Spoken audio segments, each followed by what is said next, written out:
नमस्कार दोस्तों, स्वागत है आपका आज के मुख्य समाचारों में। जी हां दोस्तों, आपको यहां पर देखने को मिलेंगी सुबह से लेकर शाम तक की तमाम बड़ी खबरें।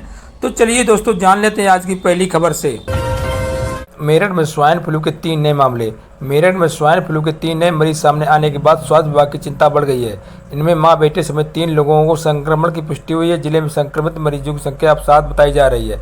स्वास्थ्य विभाग ने निगरानी बढ़ा दी है। मेडिकल कॉलेज और जिला अस्पताल मरीजों की संख्या की अलग अलग व्यवस्था की जा रही है। जौहर ट्रस्ट से जुड़े ठिकानों पर ईडी की छापेमारी। प्रवर्तन निदेशालय के लखनऊ जोनल ऑफिस में मौलाना मोहम्मद अली जौहर ट्रस्ट और मोहम्मद अली जौहर यूनिवर्सिटी से जुड़े मनी लॉन्ड्रिंग जांच के तहत कार्रवाई की। ईडी की टीमों ने पीएमएलए के तहत रामपुर, सहारनपुर और दिल्ली से करीब 10 ठिकानों पर तलाशी ली। जांच एजेंसी ने दस्तावेज और अन्य संभावित साक्ष्यों की पड़ताल की है।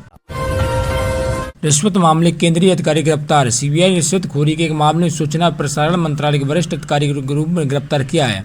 आरोपी अधिकारी की पहचान संदीप के रूप में हुई है, जो नई दिल्ली में उप नियंत्रक लेखा IFA के पद पर तैनात बताए गए। वे भारतीय सिविल लेखा सेवा के 2020 के बैच के अधिकारी हैं। सीबीआई मामले के आगे की जाँच कर रही है। अमेरिकी राजदूत ने उमर अब्दुल्ला से की मुलाकात। अमेरिका के राजदूत सर्जियो गोर ने श्रीनगर में जम्मू कश्मीर के मुख्यमंत्री उमर अब्दुल्ला से मुलाकात की। बैठक के बाद उन्होंने जम्मू कश्मीर को भारत का अहम हिस्सा बताया। उन्होंने क्षेत्र की खूबसूरती की भी तारीफ की और कहा कि यहां आकर उन्हें काफ़ी उत्साह महसूस हुआ। दोनों के बीच मुलाकात को लेकर राजदूत ने सकारात्मक और अच्छा अनुभव बताया। लखनऊ में कांवड़ियों का प्रदर्शन है। लखनऊ के बुद्धेश्वर महादेव मंदिर के पास सावन के तीसरे सोमवार को 2000 से अधिक कांवड़ियों ने प्रदर्शन किया। बिठूर से गंगा जल लेकर लौटे कांवड़ियों ने मंदिर में शिवलिंग के दर्शन और सीधे गंगा जल अर्पित करने की मांग रखी। वैदेही सेना के नेतृत्व में हुए प्रदर्शन के दौरान मोहन रोड पर काफी देर तक माहौल गर्म रहा। संधि पर बांग्लादेश की नई मांग। भारत और बांग्लादेश के बीच गंगा जल बंटवारा संधि को लेकर नई मांग सामने आई है। बांग्लादेश ने संधि में गारंटी क्लास जोड़ने की मांग की है। मौजूदा समझौता 2026 समाप्त होना है। बांग्लादेश के जल संसाधन मंत्री ने कहा कि सरकार अपने हितों की रक्षा करते हुए भारत से बातचीत जारी रखेगी और जरूरत पड़ने पर अंतर्राष्ट्रीय मंच रखेगी। उत्तर प्रदेश में निवेश को बढ़ावा देने के लिए सरकार लगातार नए प्रयास कर रही है। यूपी जापान इन्वेस्टमेंट मीट के दौरान मुख्यमंत्री योगी आदित्यनाथ ने प्रमुख कंपनियों के CEO और बिजनेस लीडर से मुलाकात की। उन्होंने निवेशकों का स्वागत करते हुए कहा कि पिछले 9 वर्षों में प्रदेश व्यापक बदलाव आया है। उनके मुताबिक यूपी अब प्रमुख निवेश केंद्र के रूप में उभरा है। सरकारी टीम पहुंचने पर बुजुर्ग की मौत। गाजियाबाद के मोदी नगर क्षेत्र में मकान की जांच के लिए पहुंची सरकारी टीम को देखकर बुजुर्ग रिजपाल सिंह की तबीयत बिगड़ गई।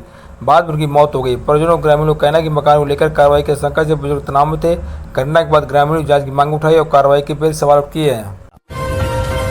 वरिष्ठ नगर आवासीय योजना को सरकार की मंजूरी। लखनऊ विकास प्राधिकरण की महत्वाकांक्षी विशिष्ट नगर आवासीय योजना को उत्तर प्रदेश सरकार से औपचारिक मंजूरी मिल गई है।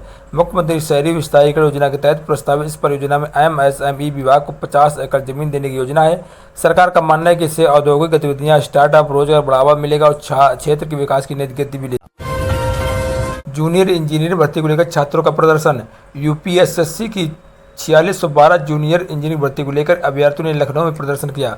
बड़ी संख्या में छात्र डिप्टी CM ब्रजेश पाठक के आवास को बाहर पहुंचे और अपनी मांगें रखी। प्रतिनिधिमंडल ने डॉक्यूमेंट वेरिफिकेशन के परिणाम जल्द जारी करने तथा विभाग के चयन से जुड़े विकल्प की मांग की।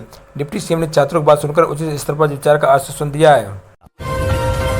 यूपी की ब्यूरोक्रेसी में बड़े बदलाव की तैयारी। उत्तर प्रदेश की ब्यूरोक्रेसी में जल्द बड़े फेरबदल की चर्चा तेज हो गई है। सूत्रों के मुताबिक सरकार जिले में अधिकारियों के कामकाज की समीक्षा कर रही है। खराब प्रदर्शन करने वाले जिला अधिकारियों पर कार्रवाई की संभावना जताई जा रही है। अधिकारियों का मूल्यांकन फीडबैक और प्रदर्शन के आधार पर किया जा सकता है। आने वाले दिनों में प्रशासनिक स्तर पर कई बदलाव देखने को मिल सकते हैं। मायावती ने चुनावी रणनीति में सतीश चंद्र मिश्र को जिम्मेदारी दी।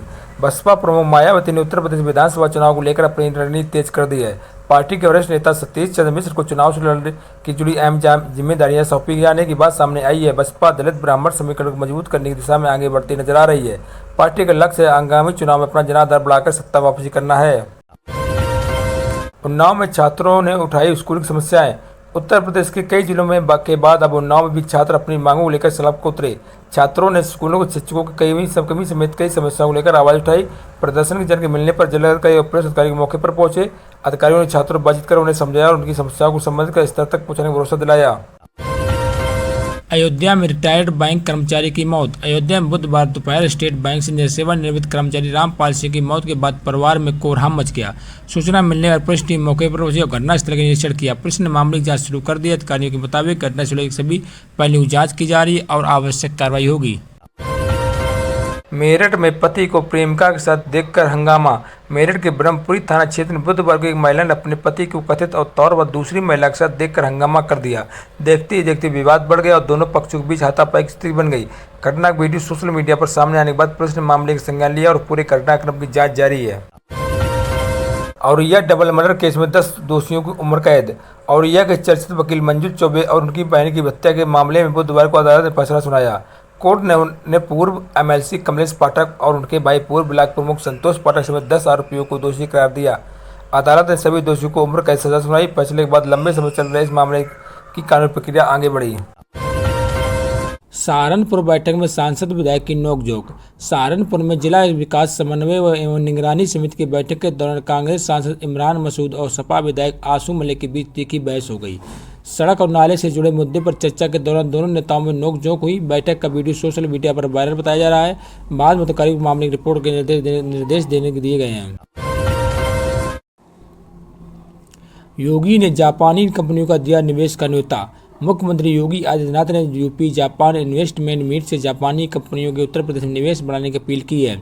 उन्होंने ऑटोमोबाइल, ग्रीन हाइड्रोजन, आधुनिक मैन्युफैक्चरिंग, हेल्थ केयर, कृषि और फूड प्रोसेसिंग जैसे क्षेत्रों में संभावनाएं बताई।